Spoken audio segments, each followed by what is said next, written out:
تصاویر ڈیلیٹ کروانے کے لیے میں نے سوشل میڈیا سے تصاویر ڈیلیٹ کر دی ہیں، ساتھ ہی اس جعلی اکاؤنٹس کی تفصیلات بھی انہیں میل کر دی ہیں۔ تنزیل نے اسے پوری بات سے آگاہ کیا کہ کیا تم دونوں آپس میں خسر پسر کر رہے ہو؟ افسا بیگم ان دونوں کو آپس میں مدھم سرگوشیاں کرتا دیکھ ہونہار نظروں سے گھورتی ہوئی برہم ہوئی تھی۔ کچھ نہیں اماں جان، بس بچوں کو ہمار بھائی کی کرتوتوں سے آگاہ کرا۔ تنزیل شانی اچکا کر بے نیازی سے کہتا فقیہہ کو خود کو گھورنے پر مجبور کر گیا۔ کیا بکواس کی ہے تم نے اماں جان اور ابا جان سے ہمار بھائی کے متعلق؟ فقیہہ اس کی شرارت سمجھتی دانت پیستی ہوئی اس کے کان میں گھرائی تھی۔ تنزیل نے اس کے سمجھنے پر تھوک نکلا تھا۔ میں کچھ پوچھ رہی ہوں تنزیل، کیا غور افشانیاں کی ہیں تم نے گھر والوں سے؟ فقیہہ اسے خاموش دے کر پھر سے اس کے کان میں گھرائی تھی۔ بچوں ناشتہ کرتے ہیں، دیکھیں ماما نے اپنے ہاتھوں سے آپ کے لیے بنایا، باقی باتیں بعد میں کریں گے ورنہ ناشتہ ٹھنڈا ہو جائے گا۔ تنزیلہ بیگم کو ناشتہ میز پر چنتا دیکھ کر کہتا اور جلت میں اپنی جان بخشی کرواتا میز کی طرف بھاگا۔ فقیہہ بھی اسے گھورتی اس کے پیچھے میز تک گئی تھی اور اس کے برابر والی کرسی گھسیٹ کر بیٹھ گئی۔ اماں ابا آپ لوگ بھی آ جائیں، ناشتہ کر لیں، ٹھنڈا ہو جائے گا۔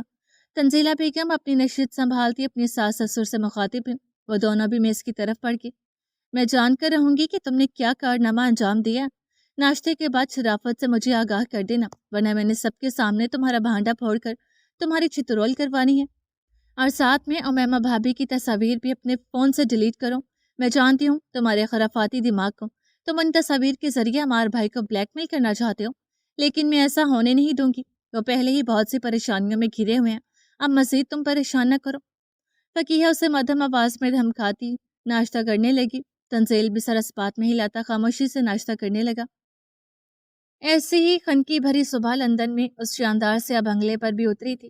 اس عالیشان تاریکی میں ڈوبی شان سے کھڑی عمارت کو جیسے صرف سیاہی سے ہی رنگا کیا تھا، دور دور تک سیاہ رنگ کی آنکھوں میں سماتا دکھائی دے رہا تھا۔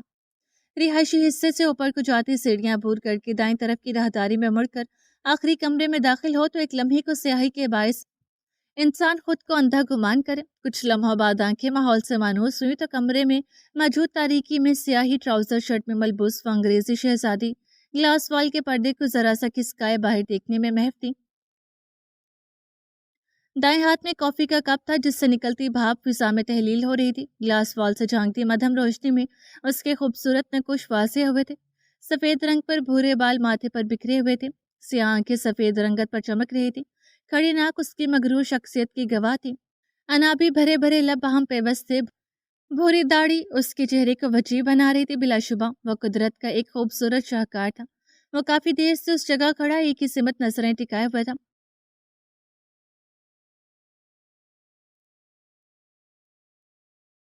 کچھ دیر بعد وہ وہاں سے ہٹ کر پردے برابر کرتا بس میں استادہ جہاز سائز بیڈ کی طرف پڑا۔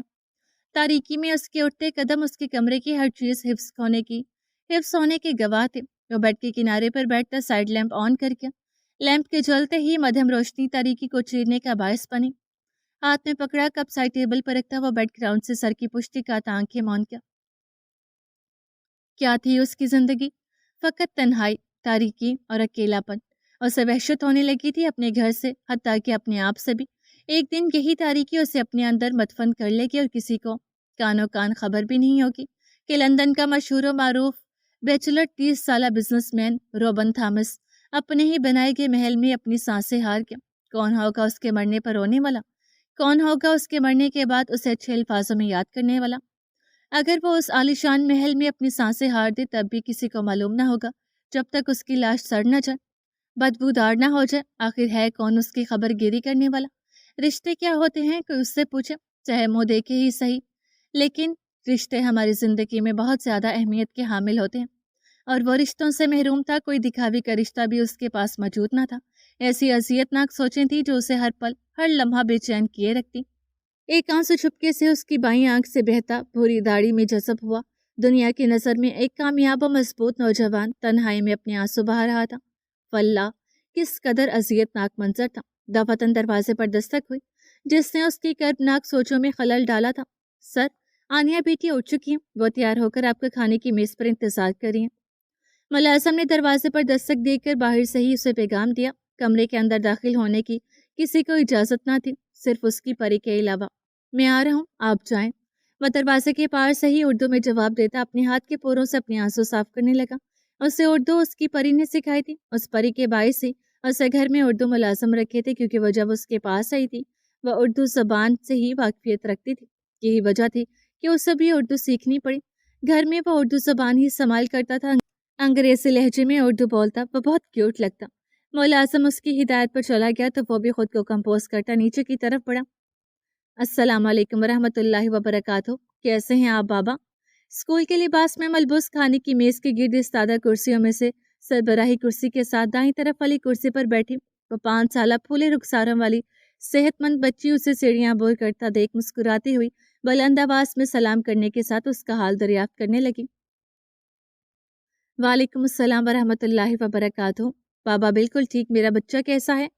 وہ اس کے قریب آ کر محبت و شفقت سے اس کے ماتھے پر بوسہ دیتا سربراہی کرسی پر برجمان تھا۔ ایک یہی تو تھی اس کے جینے کی وجہ۔ اس معصوم کی مسکراہٹ اسے اپنی زندگی کے تمام غم بھلا دیا کرتی۔ وہ بے شک مسلمان نہ تھا لیکن وہ جانتا تھا کہ وہ معصومیت کی پیکر ایک اسلامی گھرانے میں پیدا ہونے والی خوش نصیب بچی ہے جس کی کفالت اس نے بخوشی خود اپنے ذمہ لی تھی۔ آخر اس کے واحد جگری یار کی اولاد تھی، وہ کیسے اس کے مرنے کے بعد اس کی اولاد کو بے یار و مددگار چھوڑ دیتا؟ میں الحمدللہ بالکل فٹ فاٹ آپ کے سامنے ہوں۔ آنیہ اپنے دونوں ہاتھوں کو اپنے سرخ ہوتی رخساروں پر رکھ کر گردن ٹیڑھی کرتے ہوئے جواب دیتی مقابل کو نظریں چرانے پر مجبور کر کے۔ اس معصوم بچی کی یہ معصوم سے حرکت اتنی کیوٹ تھی کہ اس نے اسے دیکھنے سے بھی گریز کیا کہ کہیں اس کی نظر نہ لگ جائے۔ اچھا بس اب جلدی سے ناشتہ کریں، پھر بابا آپ کو اسکول چھوڑ دیں گے۔ رابن نے اس کا دھیان کھانے کی طرف کرواتا ٹوسٹ پر جیم لگا کر اسے دینے لگا۔ وہ جانتا تھا کہ وہ پوری باتونی خالہ ہے، باتیں کرتے ہوئے اسکول کا وقت بھی نکال دے گی۔ آپ نے آج آفس نہیں جانا بابا؟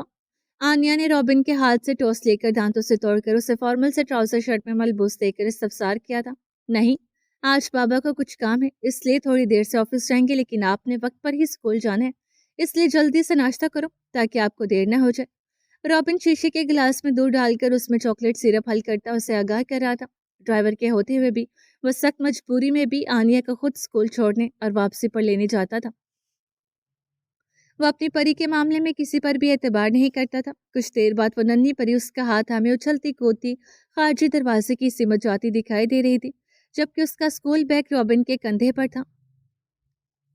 پارک ناشتہ کرنے کے بعد تنزیل امار کی بابت اپنے پھیلائے ہوئے رائتے سے فقیہہ کو آگاہ کر کے اپنی اچھے سے طبیعت صاف کرواتا یونی جا چکا تھا۔ اس کے جاتے ہی فقیہہ چہل قدمی کرتے ہوئے موسم سے لطف اندوز ہوتی سوسائٹی میں واقع پارک میں آئی تھی۔ سفید رنگ کی ٹخنوں کو چھوتی لمبی قمیض کے ساتھ فیروزی پاجامے میں ملبوس، سر پر فیروزی رنگ کے اسٹالر کا حجاب کیے، کانوں میں ایئرپوڈس لگائے، ہاتھ میں موبائل تھامے وہ قدرے کونے والی سنگی بینچ پر برجمان تھی۔ اسے مسلسل کسی کی نظروں کی تپش خود پر محسوس ہو رہی تھی جسے وہ نظر انداز کیے ہوئے تھی۔ دفعتاً ہاتھ میں پکڑا موبائل ارتعاش کرنے لگا۔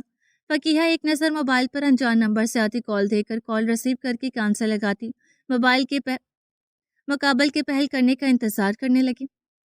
السلام علیکم ورحمۃ اللہ وبرکاتہ، طبیعت کیسی ہے؟ مقابل اس کے فون اٹھاتے ہی سلام کرتے استفسار کرنے لگا۔ وعلیکم السلام ورحمۃ اللہ وبرکاتہ، میں ویسے ہی ہوں جیسے آپ کے سامنے تھی، تب تو آپ نے میری طبیعت دریافت نہیں کی، اب اس تکلف کی وجہ؟ فقیہہ دہیہ کی آواز پہچان کر اس کے سلام کا جواب دیتی خشک لہجے میں استفسار کرنے لگی، اس بات سے انجان کہ کوئی انجان شخص اس کی گفتگو سے لطف اندوز ہو رہا ہے۔ اس وقت تم میری نظروں کے حصار میں تھی اور اب نظروں سے کوسوں دور ہو، اس لیے حال احوال پوچھنا تو بنتا ہے۔ اپنے کمرے کے وسط میں استادہ بیڈ پر دراز ایک ہاتھ سر کے نیچے رکھے وہ مسکراتے ہوئے شوخی سے کہتا مقابل کو اپنے فون کو گھورنے پر مجبور کر گیا۔ فقیہہ نے اس کے رومانوی جواب پر ہاتھ میں پکڑے اپنے فون کو گھورا جیسے وہ فون نہیں دکھیا ہو۔ خیریت تو ہے؟ آج بڑے چہک رہے ہیں۔ فقیہہ اس کے انداز میں شوخی محسوس کرتی تنزیہ استفسار کرنے لگی۔ بالکل، قلب و ذہن پر رکھا ضمیر کا بوجھ جو ہلکا ہو گیا۔ دہیہ نے اس کی بات کی تصدیق کی۔ کیسا بوجھ؟ فقیہہ نے ناسمجھی سے استفسار کیا۔ تم سے نکاح کر کے جو بوجھ میرے ضمیر پر تھا، میں نے اپنے دوست کا نصیب چھینا ہے، لیکن بھول گیا تھا کہ نصیب چھینے نہیں جاتے، نصیب تو لکھے جاتے ہیں، اور نصیب لکھنے والے سے بہترین کاتب تقدیر کوئی نہیں۔ دہیہ سرشاری سے کہتا مقابل کو خاموش کروا گیا۔ اوہ، تو اب فقیہہ احمد بوجھ بن گئی ہے اپنے منکوح پر؟ خیر، میں تو بچپن سے ایک بوجھ ہی ہوں، ہر کسی پر۔ فقیہہ تلخی سے کہتی اپنی آنکھوں میں آئی نمی پیچھے دھکیلنے لگی۔ میں نے ایسا کب کہا فقیہہ؟ تم غلط سمجھ رہی ہو یار، تم لڑکیاں اتنی اتنی سی باتیں کیوں پکڑتی ہو؟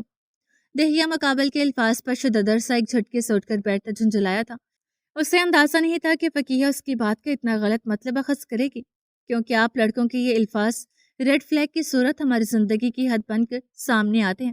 ہمیں آپ مردوں کے الفاظوں کے پیچھے چھپے معنوں کو سمجھنا پڑتا ہے تاکہ اپنی ذات کا بھرم قائم رکھ سکیں۔ فقیہ صفاقی سے مقابل کو تلخ حقیقت سے آگاہ کرنے لگی۔ تم نے مجھے ایسا سمجھا ہوا ہے فقیہ؟ دہیا نے گہرے دکھ کے سبب دھیمے لہجے میں استفسار کیا۔ میں نے آپ کو سمجھا ہی کب ہے؟ کہ ہم نے اتنا وقت ایک دوسرے کے ساتھ گزارا ہے جو ہم ایک دوسرے کو سمجھنے کا دعویٰ کر سکیں؟ فقیہ سنجیدگی سے استفسار کرتی مقابل کو خاموش کروا گئی۔ وہ درست تھی، ان کے نکاح کو ابھی وقت ہی کتنا ہوا تھا۔ تم اتنی تلخ کیوں ہو فقیہ؟ کچھ ساتیں گزرنے کے بعد دہیا نے بے بسی سے استفسار کیا۔ کیونکہ مجھے پریوں کی کہانی میں جینا پسند نہیں ہے، میں حقیقت پسند ہوں، میں جھوٹی کہانیوں پر یقین نہیں رکھتی۔ فقیہ ایک بار پھر مقابل کو لاجواب کر کے، بعض دفعہ یہ تلخ حقیقت زندگی کا چام ختم کر دیتی ہے فقیہ۔ دہیا نے اسے سمجھایا، زندگی جینے والے چام کی خواہش مند ہوتے ہیں، جو زندگی گزار رہے ہوں انہیں چام تو کیا زندگی سے بھی مطلب نہیں ہوتا۔ زندگی ایک فرض ہے جو ادا کیا جا رہا ہے، چاہے زبردستی ہی صحیح۔ فقیہ شانیں اچکا کر تلخی سے کہتی مقابل کو شددر کر کے، فقیہ میں تمہیں سمجھنے سے قاصر ہوں، تم کبھی بہت مثبت تو کبھی بہت منفی لگتی ہو۔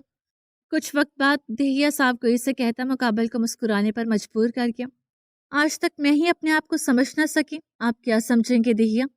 فقیہ استہزائیہ ہنس کر کہتی خود کا ہی تمسخر اڑانے لگی، کیا میرے الفاظ تمہارے لیے اس قدر تکلیف کا باعث بنے ہیں؟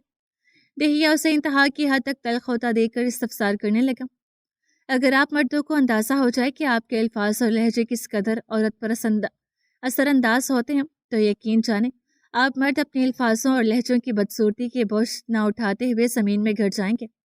مرد کے اچھے الفاظ عورت کو پھول کی مانند کھلا دیتے ہیں، اور یہی تلخ الفاظ عورت کو بنجر کر دیتے ہیں، اس زمین کی مانند جہاں پھر بارش کا پانی بھی اسے آباد نہیں کر پاتا۔ فقیہ بامشکل اپنے رندے لہجے پر قابو پانے کی کوشش کرنے لگی۔ کیا کچھ یاد نہ آیا تھا اسے؟ اس کا ماضی، ایسا ماضی جو اس کے لیے کرہ کی مانند تھا۔ کچھ ہوا ہے کیا فقیہ؟ تمہاری یہ باتیں مجھے تکلیف دے رہی ہیں، میرا دل شدت سے اس وقت تمہارے اپنے مقابل موجودگی کا خواہش مند ہے۔ دہیا لب کاٹتے ہوئے نرمی سے استفسار کرنے لگا۔ مقابل کے الفاظوں نے اس کے سینے میں آگ لگا دی تھی، جس کی تپش اس کے پورے جسم کو جھلسانے لگی تھی۔ میں فون رکھتی ہوں دہیا، میں نہیں چاہتی کہ میں آپ کی مزید مایوسی کا باعث بنوں۔